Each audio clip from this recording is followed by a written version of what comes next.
Hello everyone. आज का हमारा टॉपिक है मेसनर इफेक्ट। मेसनर इफेक्ट क्या है? बेसिकली सुपर कंडक्टिविटी के बारे में हम यहाँ पे इस यूनिट में पढ़ रहे हैं। तो अभी तक हमने देखा कि जब हम टेम्परेचर को अप डाउन करते हैं तो सुपर कंडक्टिविटी इफेक्ट होती है। अगर हम मैग्नेटिक फील्ड को अप डाउन करते हैं तो सुपर कंडक्टिविटी इफेक्ट इफेक्ट होती है। तो अभी देखा गया कि जब किसी सुपर कंडक्टिंग मटेरियल को हम एक्सटर्नल मैग्नेटिक फील्ड में प्लेस करते हैं तो जो मैग्नेटिक फ्लक्स लाइन है नॉर्मली क्या होता है, मटेरियल से पेनिट्रेट कर जाती है। लेकिन जब वो सुपर कंडक्टिंग स्टेट में होता है मटेरियल और तब हम उस मटेरियल को एक्सटर्नल मैग्नेटिक फील्ड में प्लेस करते हैं तो जो फ्लक्स लाइन है वो पेनिट्रेट करने की बजाय एक्सपेल्ड आउट हो जाती है। इस इफेक्ट को हम बोलते हैं क्या? Meissner effect.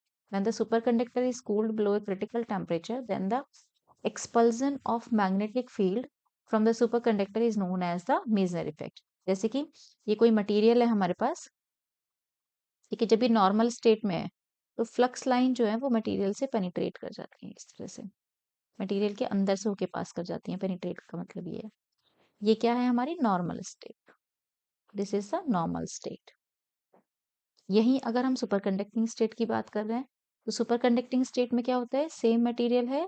अब ये सेम मटेरियल को हमने क्या किया? टेम्परेचर को लेस देन टीसी कर दिया, क्रिटिकल टेम्परेचर से नीचे ले गया, तो ये क्या बन जाएगा? हमारा सुपर कंडक्टर बन जाएगा, right.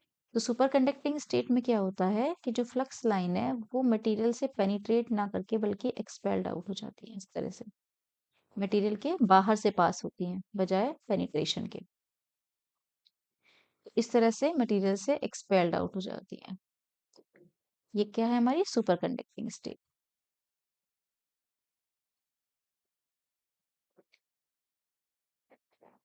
This effect is known as the Meissner effect. अब अगर हम इस इफेक्ट में देखें तो वो क्या रहा है कि यहाँ पे मैग्नेटिक इंडक्शन जीरो हो जा रहा है inside the super conducting magnetic induction. Magnetic field तो है, मतलब इंडक्शन हमारा क्या है? जीरो हो जा रहा है magnetic induction.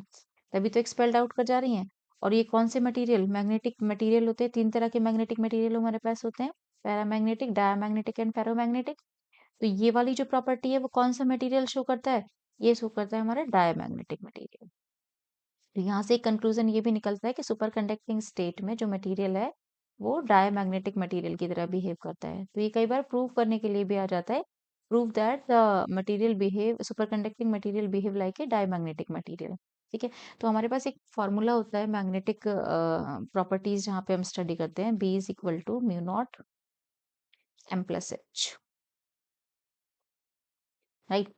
M is the intensity of magnetization, H is the magnetic field and B is the induction, magnetic induction। तो magnetic induction superconducting state में क्या? Zero. This is equal to mu naught M plus H। तो यहाँ से अगर हम निकालेंगे तो M is equal to minus H आ जाएगा, राइट। और मैग्नेटिक ससेप्टेबिलिटी जाई एम से रिप्रेजेंट करते हैं मैग्नेटिक ससेप्टेबिलिटी को, this is M by H। This is the ratio of intensity of magnetization to magnetic field. M की जगह पे हम माइनस H पुट कर दें तो वैल्यू क्या आ जाएगी इसकी? -1।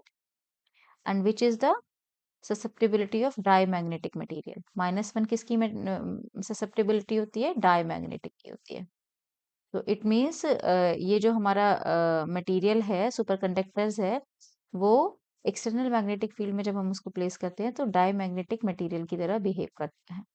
तो ये हम इस तरह से इसको प्रूव कर सकते हैं। अब ये क्या है? हमारा रिवर्सिबल इफेक्ट है। रिवर्सिबल इफेक्ट का मतलब है कि इसमें हम नॉर्मल से सुपर कंडक्टिंग स्टेट और सुपर कंडक्टिंग स्टेट से नॉर्मल स्टेट में कन्वर्ट कर सकते हैं मटेरियल को। हम टेम्परेचर को बढ़ा देंगे तो वो नॉर्मल स्टेट में कन्वर्ट हो जाएगा अपनी, टेम्परेचर को डाउन कर देंगे तो वो सुपर कंडक्टिंग स्टेट में कन्वर्ट हो जाएगा। तो ये क्या है? रिवर्सिबल इफेक्ट होता है, राइट। नेक्स्ट वीडियो में हम इसके टाइप्स डिस्कस करेंगे।